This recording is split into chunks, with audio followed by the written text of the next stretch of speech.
Welcome back to Steps to Sobriety. Yes, you heard right. We have changed our name from a different life story to Steps to Sobriety, back full circle where this show actually started, because a different life story was a beautiful name that meant a lot, and Into the Light is what we do. We bring, hopefully, people from the darkness into the light by showing them with my beautiful guests that the transformation is not just possible, but you can expect it if you take the right steps and get the right help. So it all made perfect sense to me, but no one finds us. So therefore, back to Steps to Sobriety, so that there's at least one anchor point where a lot of people are searching for. Our show will not change. We will talk about the mental health problems that underlie the problems that we create for ourselves.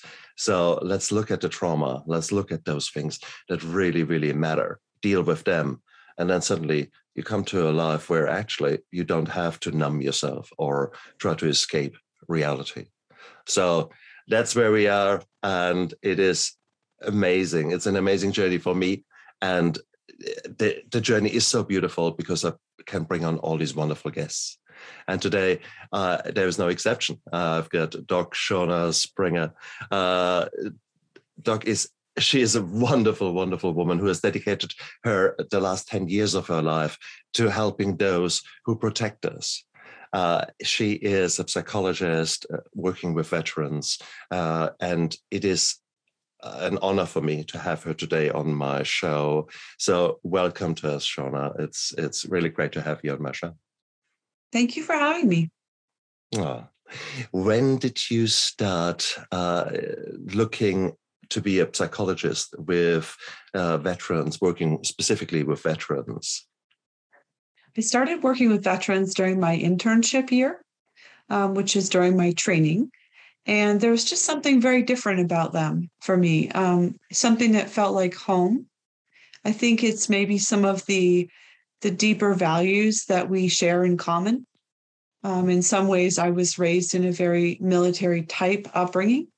And so things like service to others and sacrifice and taking risks and trying to be brave in the face of obstacles, these were all things that were very core to my family growing up. And then when I started working with veterans, it just felt really comfortable. And I've served all different populations and really, am a free range psychologist. That's the name of my blog on Psychology Today.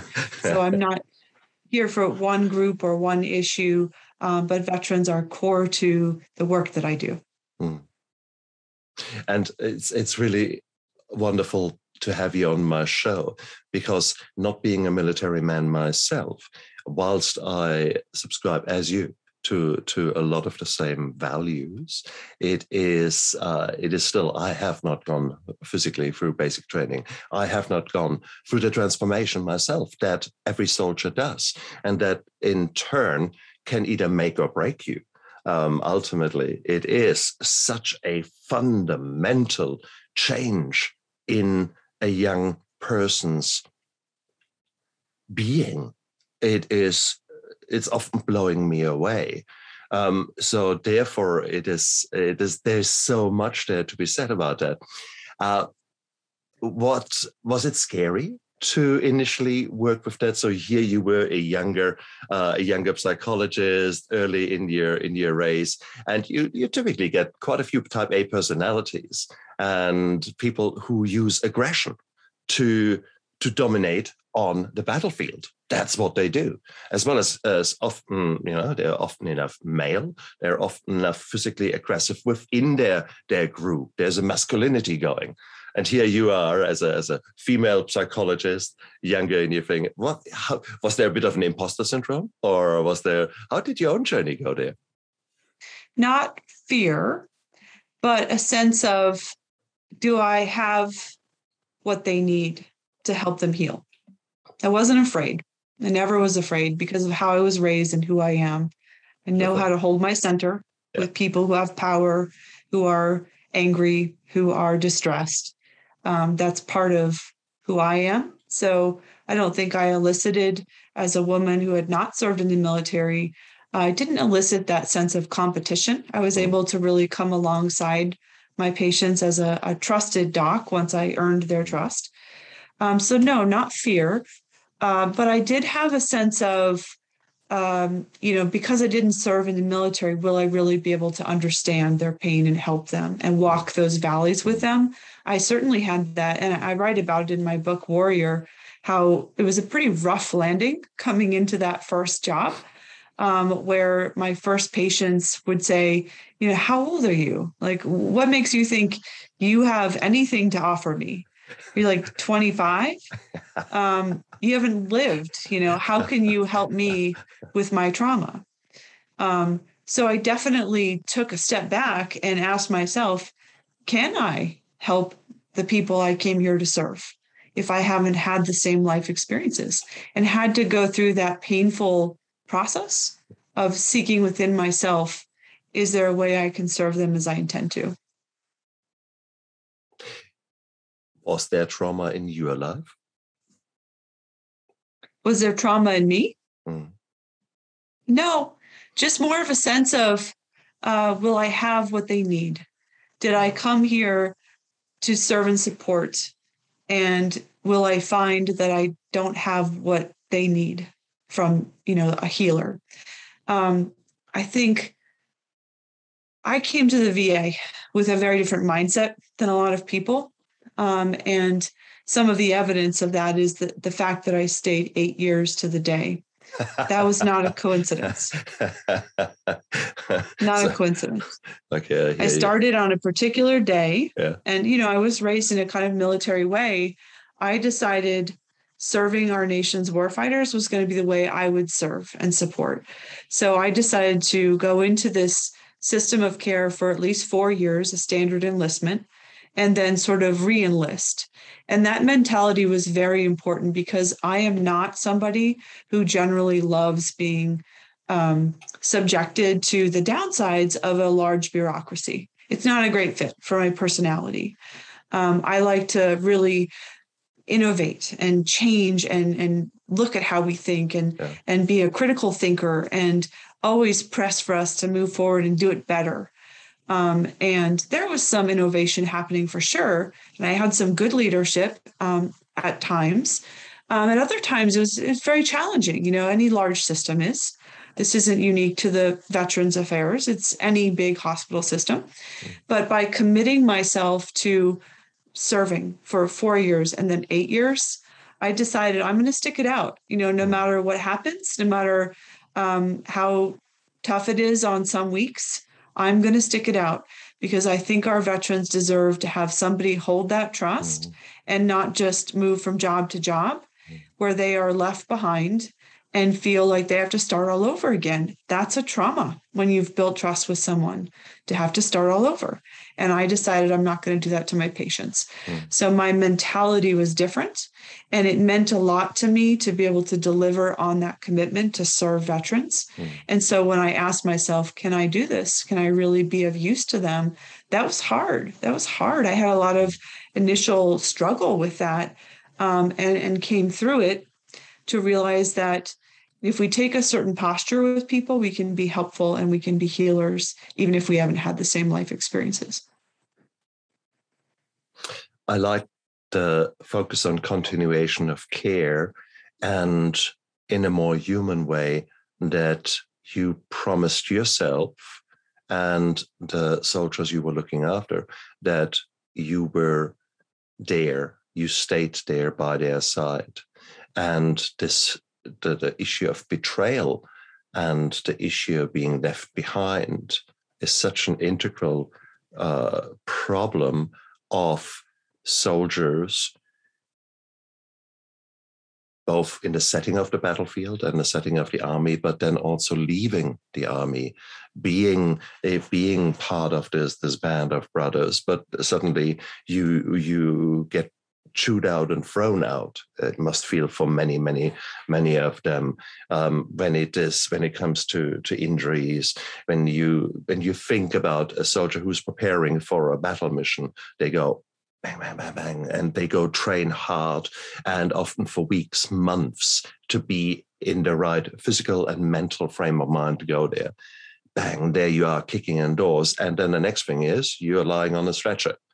And then suddenly a complete different story begins, a story for which you were not prepared, a story that puts you very much into a fear of existence, into a state of mind where suddenly everything that you took for granted is gone. Your physicality, your masculinity, your all of that. So there are so many things, and that is just one possible scenario. Regrettably, a scenario that has become so common in both Afghanistan and Iraq and other theaters of deployment. So it is. And here you are, you were the constant factor, regardless of your age. And that is a beautiful thing, isn't it? It reminds me, what you're talking about reminds me of an article I wrote about the identity change that people go through when they become warriors. And the process of becoming a professional athlete is different, but similar in some interesting ways. You know, it becomes a matter of who you are. Your whole life rotates around that axis of being an athlete, Absolutely. of performing. There are some really important differences, like professional athletes.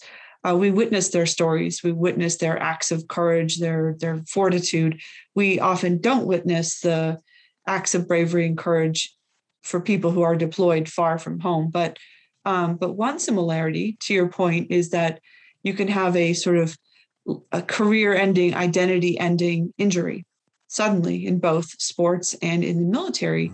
And if that is, where your identity lies, it's a serious trauma to be pulled out. I worked with many people who understood cognitively that they needed to heal. Their bodies, were missing limbs or were gravely injured in other ways. And yet they yearned to be back on the battlefield. They felt they had left people behind.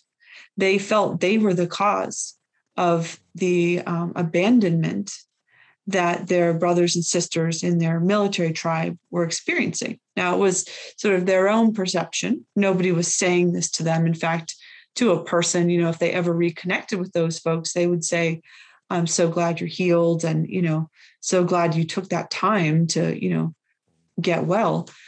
So it was kind of an internal projection based on that bond of love that they have for each other. And so I think sometimes, when you decide you're going to commit to the work you do, to healing, to a population, it's a form of love. It's not romantic love, but it is a form of commitment. And you can decide to do that in advance and decide to be someone who works to earn the trust and then does some work with people to really move them from one place to another place. And that's what I did over 8 years at my first intensive clinical job at a Department of Veterans Affairs. Wow. And you will hear stories that make your own mind boggle. How have you dealt with those emotions that inevitably come up in an interview with someone who has gone through a lot? I mean, how do you deal with transference? And guys, if you're listening to that and you think, what the hell is he talking about?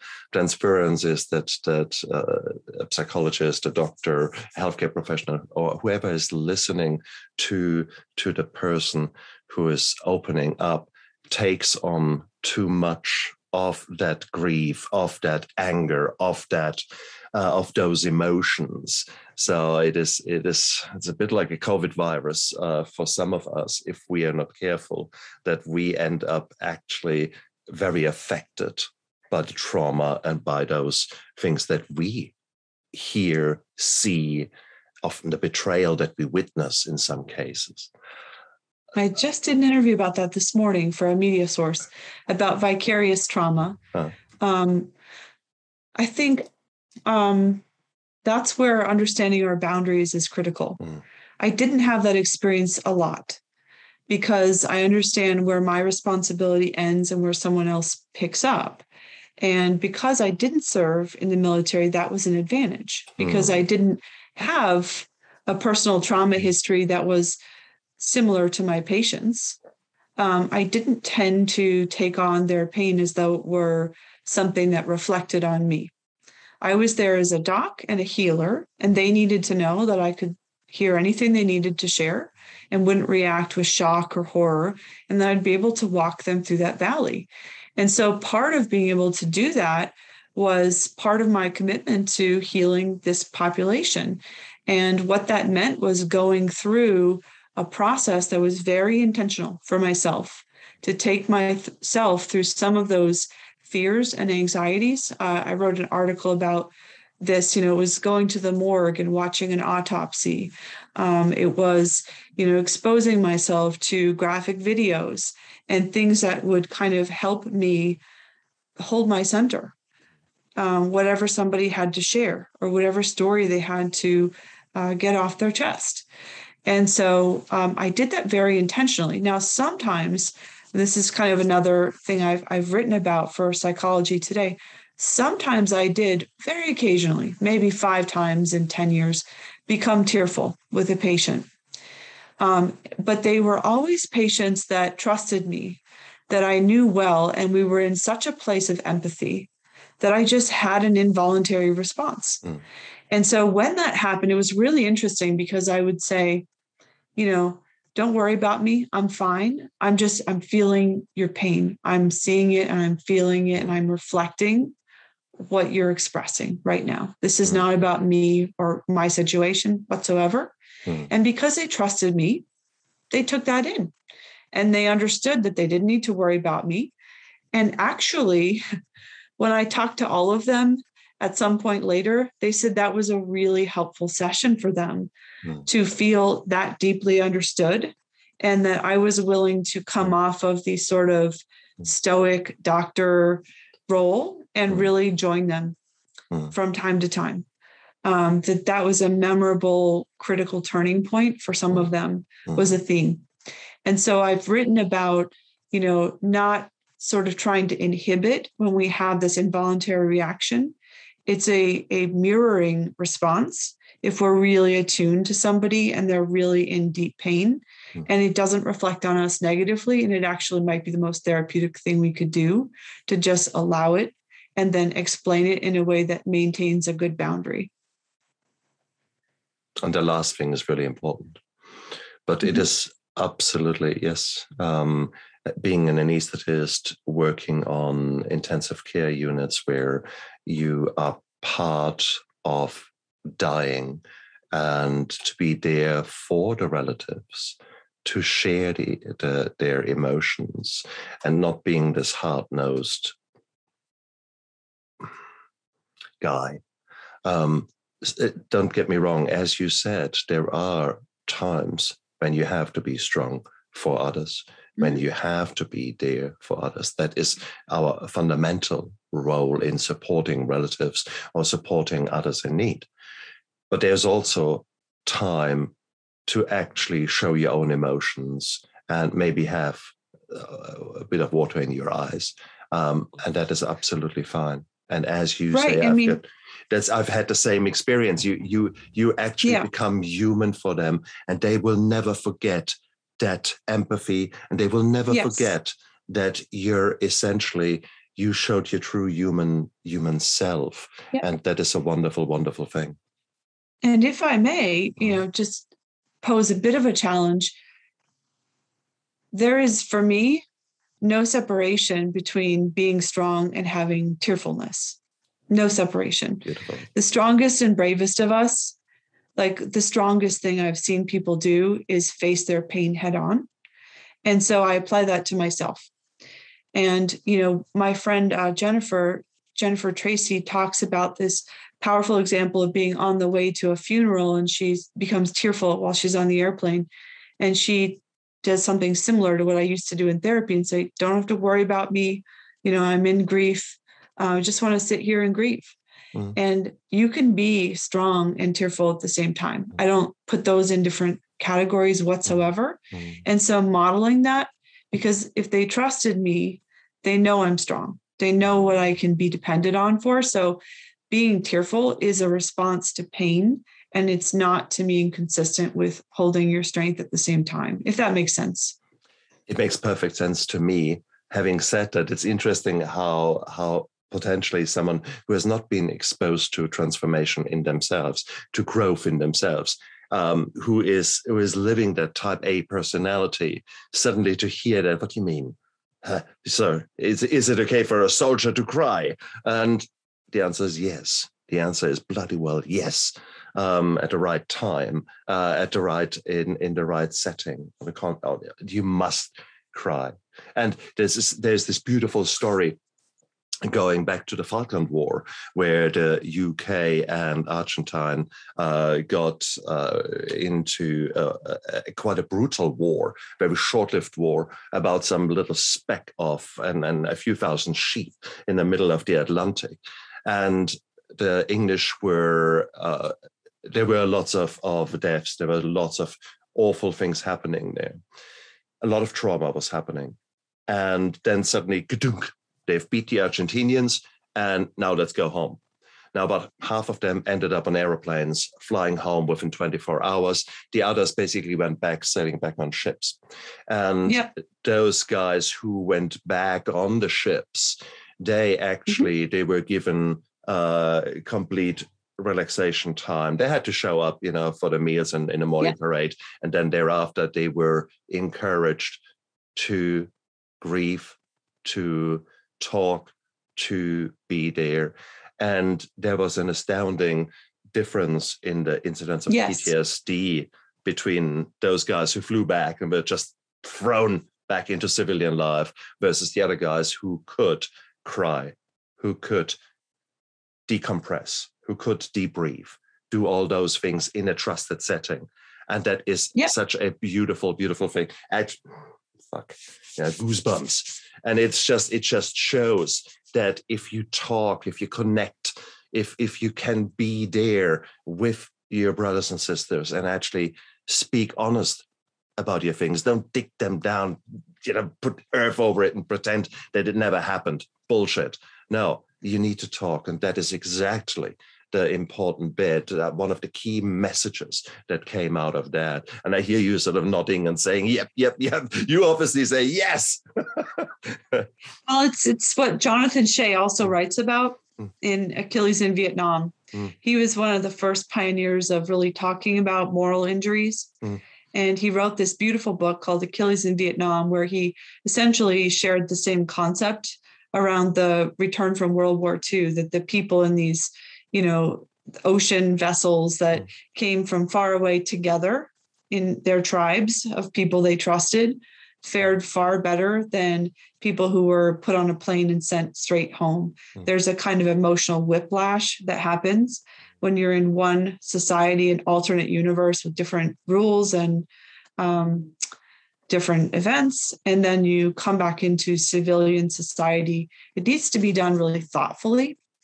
And so that's why some of my work is really focused on, in my previous book, Beyond the Military, it's focused on the psychological process of really coming through that transition and doing it well. And which is beautiful. And at this stage, we might as well show your book. So show us the warrior, please. The warrior is you guys need to start with one book. You can't read two at the same time. So start with Warrior, because that is a beautiful book to read. Go for it. Go nuts and get to know Shauna's work, Shauna's thinking.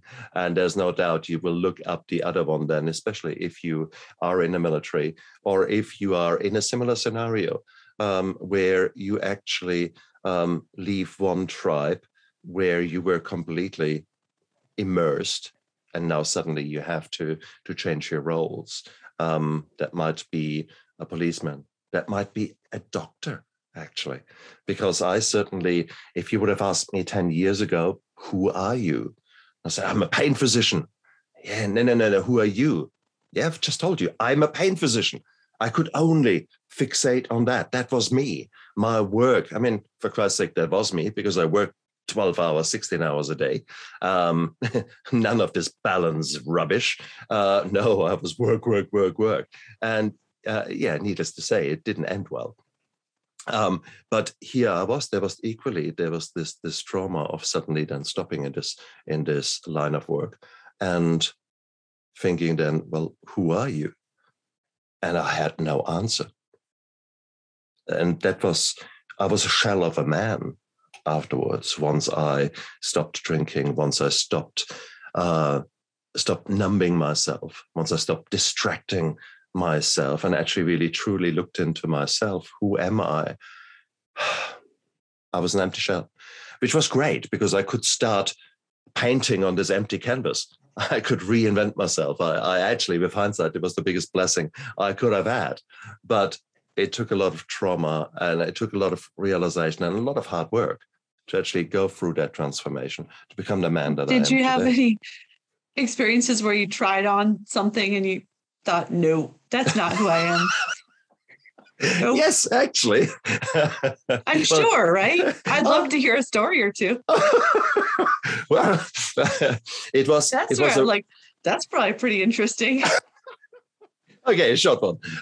I thought that what do I do? There was, to a certain degree, I went into rehab. I then was stood down to actually heal before I could become a doctor again. So I was basically for 2-3 months, there was nothing. So I actually wanted to bond with my children. So my youngest and me became, every Saturday morning, we went for garage sales. So I drove around and found treasures, etc. And I sort of did my garage and into woodworking, doing something with your hands, etc. And it turns out I'm awful in woodworking. So yes, I can put a shelf together that reasonably looks nice, but that's about it. Okay, so if you give me a Dremel and some artful sculpting, oh my God.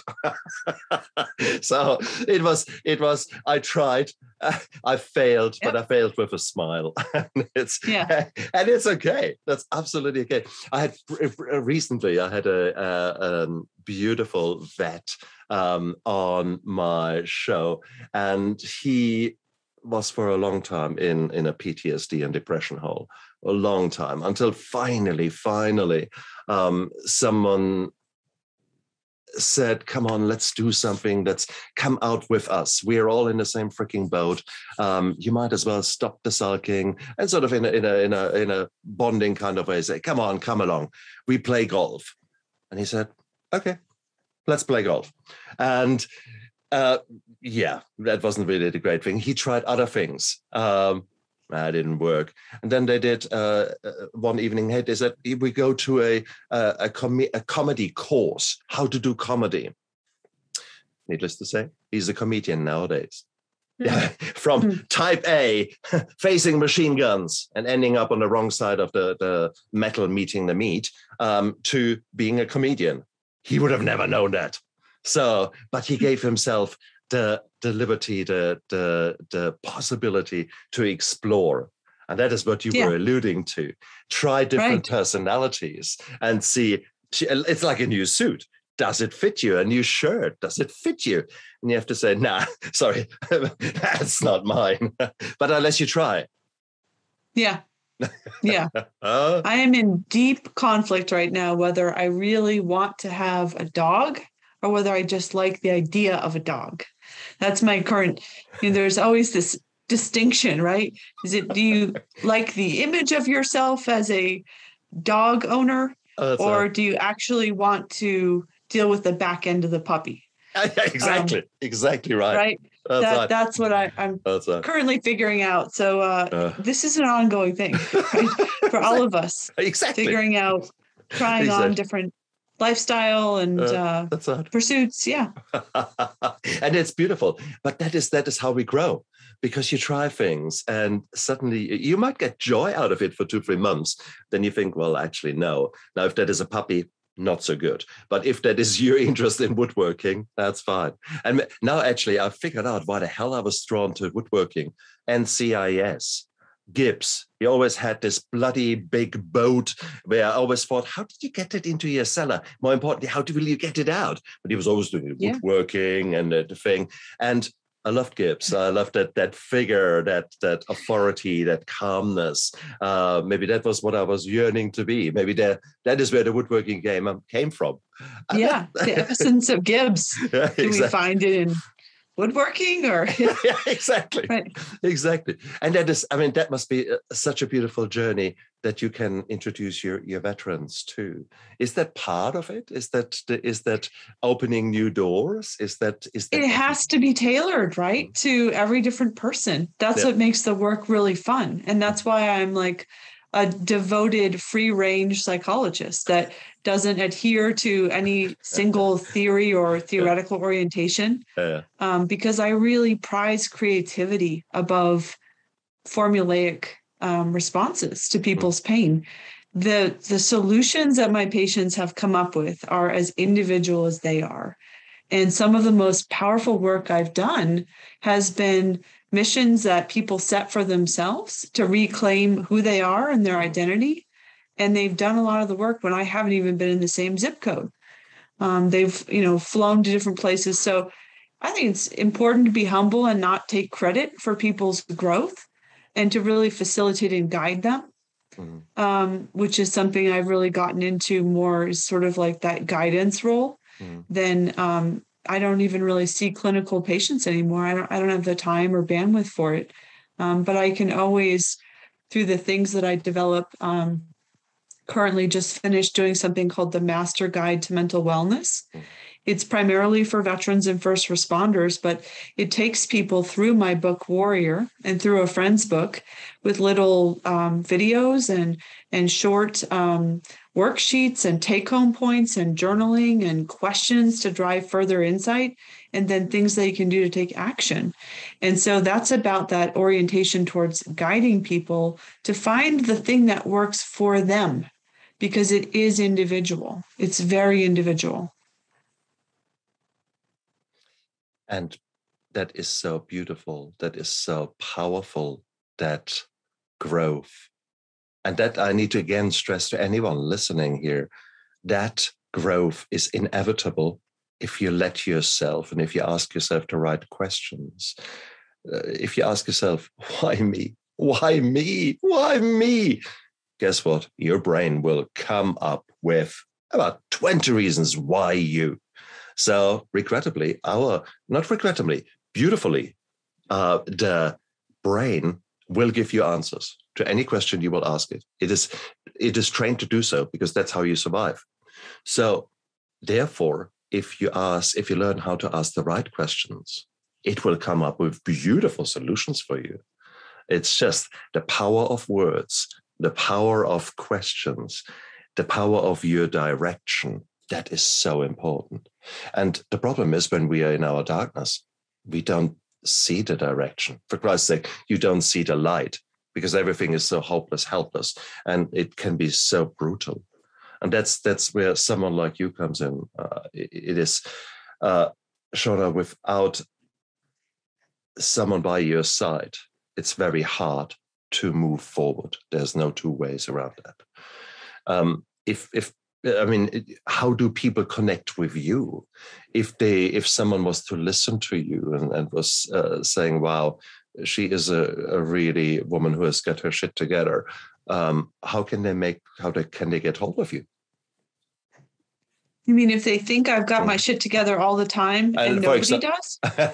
No, for example, that they want to do your course, that they want to look at your books. So what are your social media handles that they actually can look you up? Oh, okay. Well, that's a much easier question. I thought you were asking me, how do they get over the fact that, we're all human? So my recommendation is check out DocShaunaSpringer.com, DocShauna, Springer, Springer.com. And there's also redefineyourmission.com is where we are directly selling, my friend Jennifer and I are directly selling the Master Guide for Mental Wellness, if anybody wants to access that. And so I think, together, like the whole experience is about 40 weeks, and people get both journeys, hers and mine. They can take hers first, mine first, whatever calls to them. Because to your point, there is this really important nuance with, okay, you're in the darkness and you don't know which way to go. That's true. It's often really helpful to have somebody that can help you navigate or guide in a sense. But I don't mean guide in terms of being in the driver's seat. I really feel strongly about how patients, and this is part of being a doc, patients need to be empowered. They need to be in the driver's seat. I cannot be running the rickshaw for them. Absolutely. And this may sound harsh, but it's very clear to me after the years I've been in practice that I should never work harder than my patient is willing to work for him or herself, or not much is going to happen, but spinning our wheels. You could have not said it better. It is so important to take the action, and it starts with you taking action, not find. Okay, so the taking action doesn't mean find a therapist and let him do all the work. Okay, so trauma is something that affects far too many of us, and you have to deal with it, and you have to deal with it properly head on, and you need someone to help you, but not someone to do the trauma handling for you. So I think that's so important. And you need someone to listen to you, to hear your words and learn from those words. But even more important, someone who can listen to you and listens to your silence and listens to those things that you don't say, that you might have not even recognized yourself. So therefore, it is so important to actually have that relationship. And guess what? That won't be 2 hours on a Sunday and now you've done it. And that's cool. Your trauma is resolved because you've had a 2-hour session with someone. Sorry, that won't work. My own journey? Well, my own journey is ongoing. That's a fact, because I constantly grow, become a better human being, and because I've become addicted to improving myself, to learning from my fantastic guests, to actually go out there and say, get new impressions, new things that infuse me. And it's absolutely gorgeous. But, it is an ongoing journey. And my journey, the journey of proper healing, was probably 2 years. And then I thought, okay, I've done it. And only to find out, yeah, great. And now you peel the next onion layer back, and guess what? More pus and more crap. And so you end up finding new things. So that's the start. You start healing, you deal with something, and then you think you've done it, and then either something new comes or some old wound breaks open. And that's good. That's beautiful. It gives you a new opportunity to grow. Yeah, you may find this of interest. So you're a pain physician by sort of background. Mm-hmm. One of the most promising treatments I've seen for trauma in the past decade was actually pioneered by a pain physician. And it's a fascinating treatment called stellate ganglion block that involves an injection of an anesthetic medication into a cluster of nerves in the neck, a few inches above the collarbone. You'll know what the stellate ganglion is for sure. And it seems to bring people back to a place of calm. And so what I've really learned in the past, especially a couple of years, that's been a real breakthrough kind of realization for me, is that for many years I was trying to do trauma treatment when people were in the wrong mind state, when they were not really with me in the room because they were so overactivated by strong symptoms and had difficulty focusing and concentrating, had these intrusive images. That trauma really is a biological injury that also has behavioral and cognitive components. So what I've really come to is, just like you would get a knee surgery and then do the physical therapy, the most powerful combination I've seen to treat trauma addresses the biological injury of trauma with a precision medicine treatment like a stellate ganglion block, and then does the work needed, to your point, in therapy to really look at those underlying thinking and behavior patterns and really change those. So it's the fusion of the two that I write about in terms of the new model for how we need to treat trauma. And I think we need to meaningfully collaborate, not just send referrals, but meaningfully collaborate across disciplines. And I've been doing this for years. I'm kind of an early adopter of this and working with these physicians, pain physicians all over the country, 30 clinics now in the past year, and 4 new clinics in Australia. So we're just rapidly expanding to make this trauma-focused treatment available, beyond the US even now. Have you heard about this? Negative. But although I have done quite a few, not in a sense a setting of trauma. Stellate ganglion blocks have been around for a long... For pain. Absolutely. They were in vogue, then went out of vogue, and kept a little bit their role. In a nutshell, for those of you who have no idea, what you have got here is basically a very narrow pathway where a lot of important things run through. The stellate ganglion is part of a cluster of nerves where all the adrenaline comes out. So it's a sympathetic nervous system, the fight and flight. Wow. Yes. And actually, it is just here. There's your windpipe, and there's some muscles there. In between, you can feel a pulse. So boom, boom, boom, boom. And there are vessels there. And behind there is the spine.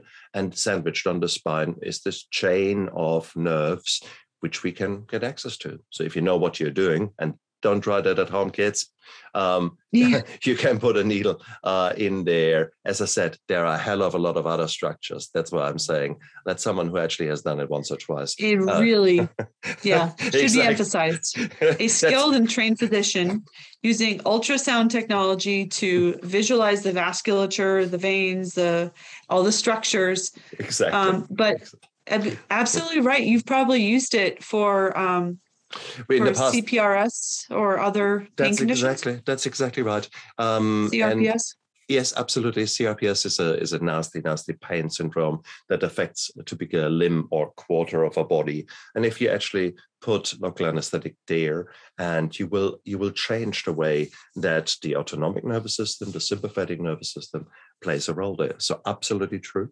Unfortunately, it is a temporary effect.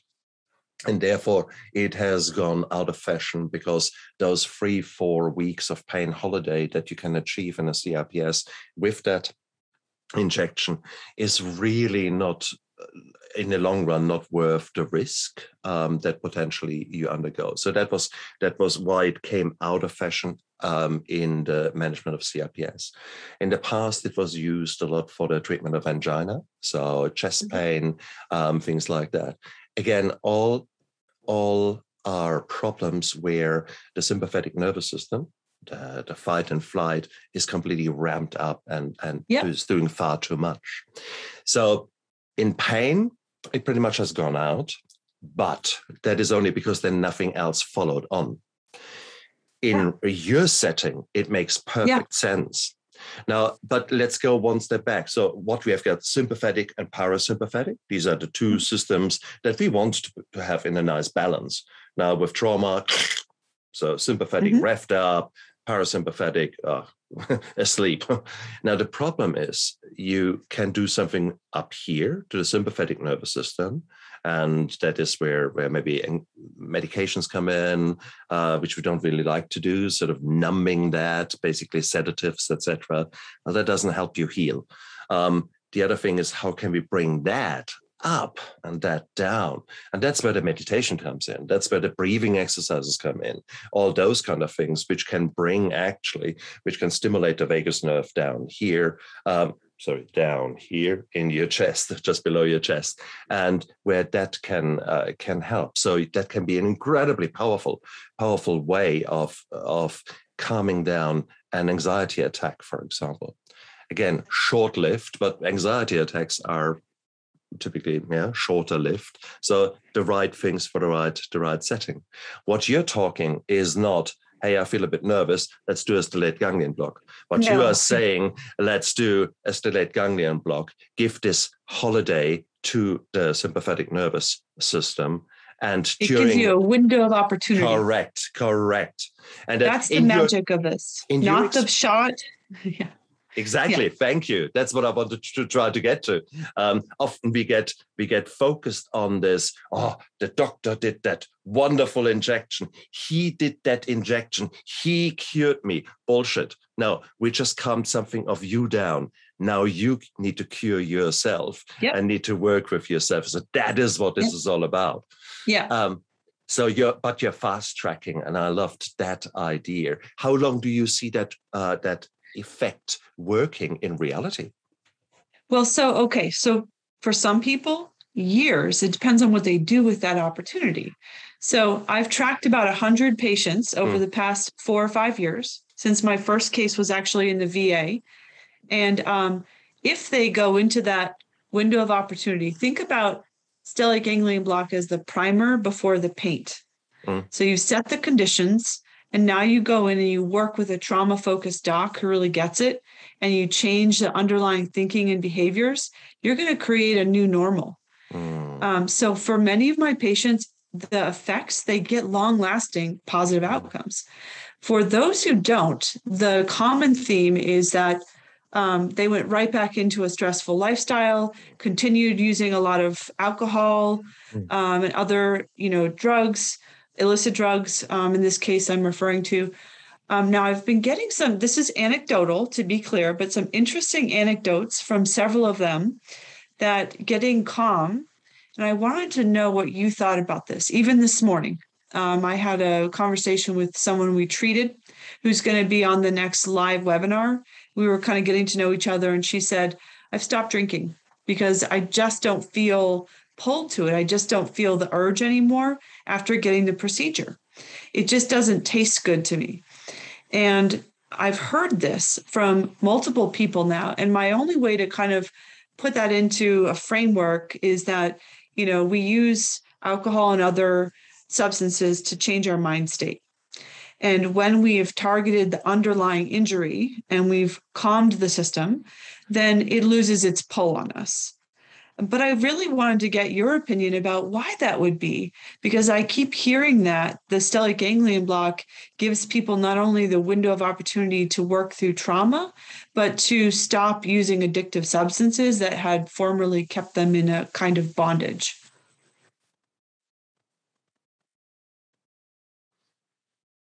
I can very much see how that is happening from just my own experience when you deal with the underlying anxiety, trauma, PTSD.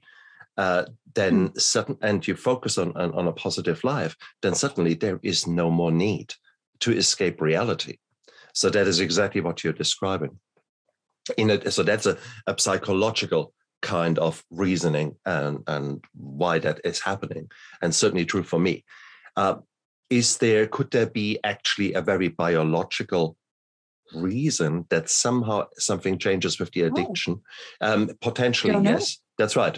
Without now going more into detail, we don't know. But the reality is you are changing your hormone makeup by calming down the sympathetic chain.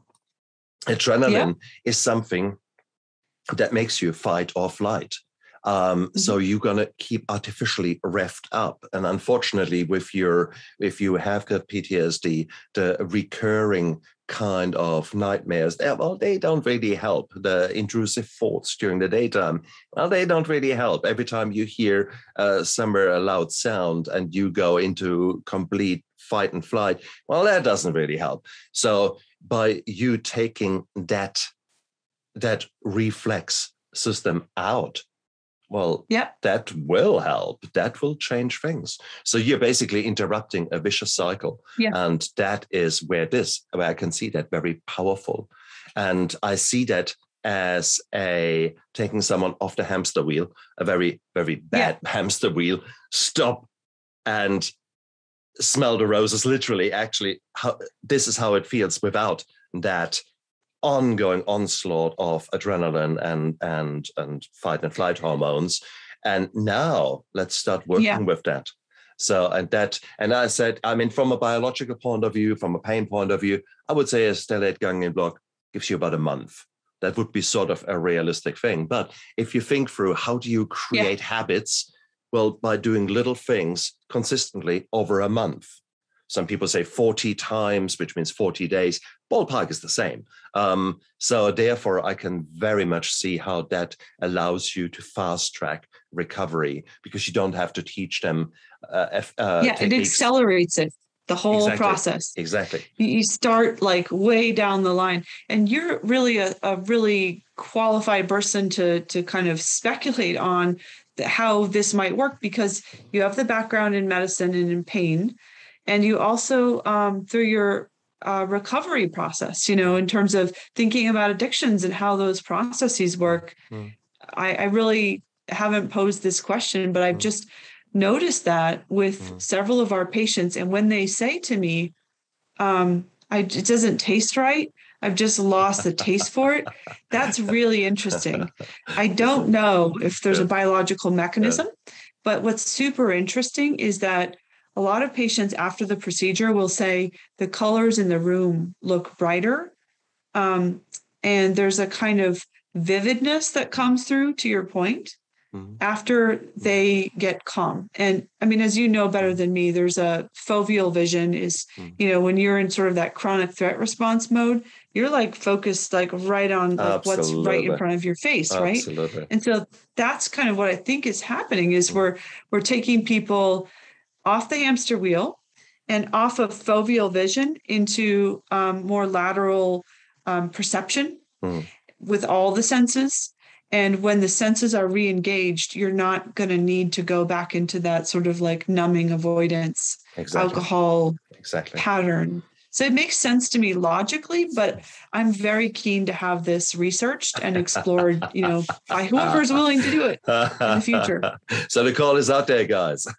Yeah. So that's hot. No, wonderful. Oh, Shauna, it was so great to have you on my show. I know you have got another commitment. So therefore, for today, we have to sort of wrap it up. And I'm acutely aware that we have used a beautiful amount of your time. And I think this was a wonderful, wonderful interview. I'm very grateful for you to share your passion there, to see how you tick, and to see your own journey of someone who comes from a background of servitude and of wanting to help others. And yet here you are asking yourself, what can we do better? And new ideas and reinventing yourself. So there's a lot of transformation in the last 8 years, 10 years in you yourself, a lot of soul searching.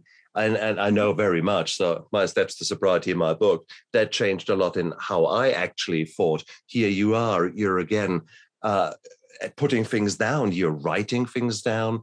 So for you guys out there, that's the journaling, that's the actually writing things down, putting things into words, and suddenly realizing, wow, that looks rather different.